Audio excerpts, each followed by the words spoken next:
వేసవికాలం ప్రారంభంలోనే నీటి కరువుతో కర్ణాటక రాజధాని బెంగళూరు తీవ్రంగా అల్లాడిపోతుంది. ఇప్పటికే కర్ణాటకలో అధికారంలో ఉన్న కాంగ్రెస్ ప్రభుత్వం నగరవాసులకు ఇబ్బందులు పడకుండా అన్ని రకాల చర్యలు చేపడుతుంది. ఈ నేపథ్యంలోనే వాటర్ ట్యాంకర్లు యాజమానులు ఇష్టమొచ్చినట్లు వసూలు చేస్తుండటంతో కర్ణాటక ప్రభుత్వం కీలక చర్యలు చేపట్టింది.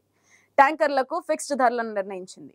ఇక నీటిని వృధా చేసే వారికి ఆయా హౌసింగ్ సొసైటీలు భారీగా జరిమానాలు విధిస్తున్నాయి. ఈ క్రమంలోనే గేటెడ్ కమ్యూనిటీల్లో నివసించే జనం తీవ్ర ఇబ్బందులు పడుతున్నారు.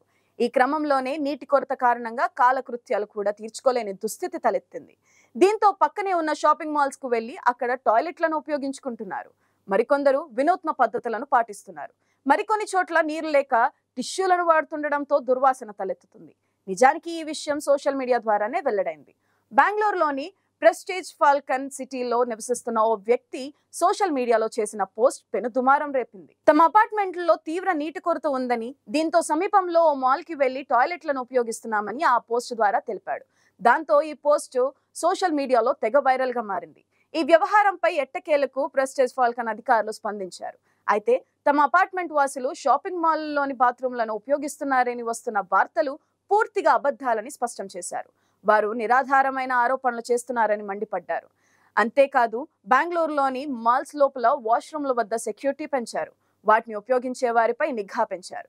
బెంగళూరులో భూగర్భ జలాలు పూర్తిగా అడుగంటిపోవడంతో బోర్లు ఎండిపోయాయి. మరోవైపు బెంగళూరు నగరానికి నీటిని అందించే రిజర్వాయర్లు నీరు లేకపోవడంతో నీటి సంక్షోభం తలెత్తింది. నగరవాసులు ప్రస్తుతం పూర్తిగా వాటర్ ట్యాంకర్లపై ఆధారపడుతున్నారు. దాంతో ట్యాంకర్ల యజమానులు రేట్లను భారీగా పెంచేశారు. ఈ నేపథ్యంలోనే సోషల్ మీడియా వేదికగా నెటిజన్లు తమ గోడు వెళ్లబోసుకుంటున్నారు. కొందరు బెంగళూరులో ఏర్పడిన నీటి సమస్యపై ప్రభుత్వాన్ని ప్రశ్నిస్తున్నారు. ఉచిత బస్సులు, ఉచిత విద్యుత్ కాదు, ప్రాణాధారమైన త్రాగునీరు లేకపోతే జనం బతికేదెట్లా అని ఓ నెటిజన్ ట్విట్టర్ వేదికగా ప్రభుత్వాన్ని నిలదీశాడు. ఇదిలా ఉండగా కర్ణాటక రాష్ట్రంలోని 136 తాలూకాల్లో 123 తాలూకాలను కరువు పీడిత ప్రాంతాలుగా ప్రకటించామని, 109 తాలూకాలు తీవ్ర నీటి కొరతతో అల్లాడుతున్నాయని సీఎం సిద్ధరామయ్య తెలిపారు. ఉప ముఖ్యమంత్రి డీకే శివకుమార్ మాట్లాడుతూ బెంగళూరులో నీటి కొరత రాకుండా అన్ని రకాల చర్యలు తీసుకుంటున్నామని వెల్లడించారు. ఈ నేపథ్యంలోనే ఉన్న నీటిని జాగ్రత్తగా ఉపయోగించుకోవాలని ప్రజలకు ప్రభుత్వం సూచించింది. ఇందులో భాగంగానే ఇకపై బెంగళూరు నగరంలో కార్లు కడిగేందుకు, గార్డెన్లు, చెట్లు నీరు పోసేందుకు నిర్మాణాలు, వాటర్ ఫౌంటైన్లు, రోడ్ల నిర్మాణాలకు తాగునీటిని ఉపయోగించడంపై నిషేధం విధించింది. ఈ నిబంధనలు ఉల్లంఘించి ఎవరైనా మంచినీటిని ఉపయోగిస్తే వారికి 5,000 ఫైన్ విధిస్తామని కర్ణాటక నీటి సరఫరా, మురుగునీటి బోర్డు ప్రకటించింది. బెంగళూరులో నీటి కష్టాలను పరిష్కరించే దిశగా చాలా ఆలస్యంగా ప్రభుత్వం చర్యలు మొదలుపెట్టింది. నీటి ఎద్దడిని తీర్చేందుకు ఎండిపోతున్న సరస్సులను నీటితో నింపే ప్రయత్నాలు చేస్తుంది. బోర్వెల్స్ 50% పైగా ఎండిపోవడంతో భూగర్భ జలాలను పెంచేందుకు సుమారు రోజుకి 1,300 మిలియన్ లీటర్ల నీటిని సరస్సులో నింపాలని నిర్ణయం తీసుకున్నారు. ఈ సరస్సుల వద్ద సాంకేతికతను ఉపయోగించి వాటర్ ప్లాంట్లు, ఫిల్టర్ బోర్వెల్స్ ను ఏర్పాటు చేయనున్నామని Bengaluru water supply and sewerage board ఓ ప్రకటనలో తెలిపింది. ఇందుకోసం బెంగళూరులోని ఇండియన్ ఇన్స్టిట్యూట్ ఆఫ్ టెక్నాలజీ సహకారాన్ని తీసుకుంటున్నామని అధికారులు చెప్పారు. బెంగళూరు నగరానికి అక్కడ జనం అవసరాలను బట్టి రోజుకు 2,100 మిలియన్ లీటర్లు మంచినీరు అవసరం ఉంటుంది. ఇందులో 1,450 మిలియన్ లీటర్లు కావేరీ నది నుంచి వస్తాయి. మిగిలిన 650 మిలియన్ లీటర్లు ప్రైవేట్ బోర్వెల్స్ నుంచి వస్తాయి. అయితే భూగర్భ జలాలు తగ్గిపోవడం వల్ల 250 మిలియన్ లీటర్లు లోటు ఏర్పడింది.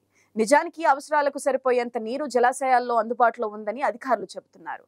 మార్చి నుంచి మే వరకు నగరానికి 8 టీఎంసీల నీరు అవసరం అవుతుందని, జలాశయాల్లో 34 టీఎంసీల నీరు అందుబాటులో ఉందని వారు అంటున్నారు. మరి అలాంటప్పుడు నీటి కొరత దేనికని జనం ప్రశ్నిస్తున్నారు. ముందస్తుగా జాగ్రత్తలు తీసుకోవాల్సిన అవసరం ప్రభుత్వానికి లేదా అని ప్రశ్నిస్తున్నారు. బెంగళూరుతో పాటు కర్ణాటకలోని వందలాది గ్రామాల్లో తాగునీటికి ఇప్పటికే తీవ్ర కొరత ఉంది. వేసవి తీవ్రం అవుతున్న కొద్దీ మరింత నీటి కటకట తప్పదని, దాదాపు 7,000 గ్రామాల్లో తాగునీరు కొరత రావచ్చని అధికారులు అంచనా వేస్తున్నారు. విద్యా సంస్థల్లో విద్యార్థులకు తాగునీరు కూడా అందడం లేదు. తిన్న తర్వాత చేతులు కడిగేందుకు కూడా నీళ్లు దొరకడం లేదు. దీంతో అనివార్యంగా సెలవులు ఇస్తున్నారు. కొన్ని విద్యా సంస్థలు ఆన్లైన్ తరగతులు నిర్వహిస్తున్నాయి. నీటి కొరత గురించి నిపుణులు ముందే హెచ్చరించినప్పటికీ కాంగ్రెస్ ప్రభుత్వం అశ్రద్ధ చేయడంతోనే ఈ పరిస్థితి వచ్చిందని బీజేపీ ఎంపీ తేజస్వి సూర్య ఆరోపించారు. వారం రోజుల్లో నీటి కొరతను నివారించాలని ఆయన అల్టిమేటం జారీ చేశారు. ప్రస్తుతానికి నీటి సమస్యను తప్పించుకునేందుకు బెంగళూరులోని హాస్టల్ నిర్వాహకులు డిస్పోజబుల్ కప్లు, ప్లేట్లు, గ్లాసులను వినియోగిస్తున్నారు. ఇప్పటికే తమ బోర్వెల్స్ ఎండిపోయాయని, ప్రస్తుతం తాము వాటర్ ట్యాంకర్లపైనే ఆధారపడుతున్నామని హాస్టల్ నిర్వాహకులు చెప్తున్నారు. 90% నీరు పాత్రలను శుభ్రం చేయడానికే పోతాయని, అందుకోసమే డిస్పోజల్ వస్తువులను వాడుతున్నామని వివరించారు. ఉగాదికి కూడా వర్షాలు పడకపోతే తాము ప్రత్యామ్నాయ మార్గాలు చూసుకోవాల్సిందేనని తెలిపారు. Silicon valley of India, Karnataka రాజధాని ఐటీ హబ్ అయిన బెంగళూరుకి అంతా పెట్టుకున్న పేరిది. భారత ఐటీ సెక్టార్ కు రాజధానిగా, మెట్రోపాలిటన్ సిటీగా ఎంతో ప్రత్యేకతని సంపాదించుకుంది బెంగళూరు సిటీ. జనాభా పరంగా చూసినా భారీ నగరమే. కాస్ట్ ఆఫ్ లివింగ్ ఎక్కువగానే ఉంటుందని ఒక్క కంప్లైంట్ తప్ప అక్కడ ఉండడానికి ఎలాంటి ఇబ్బంది ఉండదు. కానీ రాను రాను ఆ స్పెషాలిటీ క్రమంగా కోల్పోతుంది బెంగళూరు.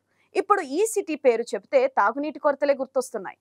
ఇంకా పూర్తిగా వేసవి రాకముందే కొన్ని అపార్ట్మెంట్ల ముందు వాటర్ ట్యాంకులు కనిపిస్తున్నాయి. వేల రూపాయలు ఖర్చు పెట్టి ఇలా నీటి అవసరాలు తీర్చుకోవాల్సి వస్తుంది. దాదాపు 2-3 వారాలుగా ఇదే పరిస్థితి. ఇంట్లో పెద్దవాళ్లతో పాటు చిన్నారులు తల ఒబ్బింది బకెట్టు పట్టుకుని జనం వాటర్ ట్యాంకర్ల కోసం పరుగులు పెడుతున్నారు. ప్రతి నీటి చుక్కని పొదుపుగా వాడుకుంటున్నారు. కొన్ని చోట్లయితే ఈ వాటర్ ట్యాంకర్లు కూడా అందుబాటులో ఉండడం లేదు. అన్ని చోట్ల బోర్లు ఎండిపోయాయి. ఈసారి వర్షపాతం సరిగ్గా నమోదు కాకపోవడం వల్ల భూగర్భ జలాలు అడుగంటాయి. దీనికి తోడు అటు కావేరీ జలాల వివాదము తలనొప్పి తెచ్చిపెట్టింది. అసలే వర్షాలు పెద్దగా పడలేదు. దీనికి తోడు తమిళనాడు ప్రభుత్వంతో ఈ నదీ జలాల పంపకాలు పేచీ కొనసాగుతుంది. నదిలోనూ నీటి మట్టం తగ్గిపోయింది. ఫలితంగా అటు వ్యవసాయంతో పాటు ఇటు రోజువారీ అవసరాలకు కటకట ఏర్పడింది. అధికారులు చెబుతున్న వివరాల ప్రకారం బెంగళూరు సిటీ నీటి అవసరాలు తీరాలంటే 2 మార్గాలున్నాయి. కావేరీ నది జలాలు, మరోటి బోర్వెల్స్ ద్వారా వచ్చే నీళ్లు. కావేరీ నది నుంచి రోజుకి 1450 మిలియన్ లీటర్లు నీళ్లు సరఫరా అవ్వాలి. అటు కావేరీ నది జలాల సంగతి చూస్తే హేమావతి, హారంగి, కేఆర్ఎస్, కబిని ఇలా పలు బేసిన్ రిజర్వాయర్లు ఉన్నాయి. వీటన్నిటిలోనూ నీటి మట్టం మొత్తం సామర్థ్యంలో 39%కే పరిమితమైంది. ఈ ప్రభావం మొత్తం రాష్ట్రమంతా కనిపిస్తున్న బెంగళూరులో ఇది ఇంకా ఎక్కువగా ఉంది. నగరానికి వచ్చే నీటి వనరుల్లో 50% మేర తగ్గిపోయిందని అధికారులే చెబుతున్నారు.